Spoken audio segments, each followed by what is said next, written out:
მე არ ვიცი რატო მოხდა შეტაკება დარბევის დროს. Რო მიიღეს გადაწყვეტილება, რომ უნდა დაიშალოს ეს მიტინგი. სად მიიღებოდა ეს გადაწყვეტილება?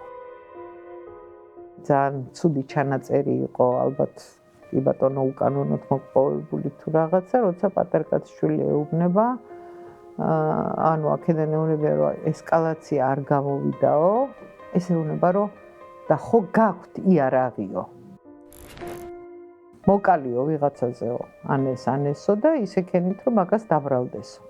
საგანგებო მდგომარეობა რომ გამოაცხადა, რომ დაჰკრეს ფეხი ევროსაბჭოდან და ევროკავშირიდან და რატოდან და ჩამოვიდნენ, ნუ არა იყოს საგანგებო მდგომარეობა თუ გაქვთო ვერ მიგიღებთ, მაპს ვერ მოგცემთ.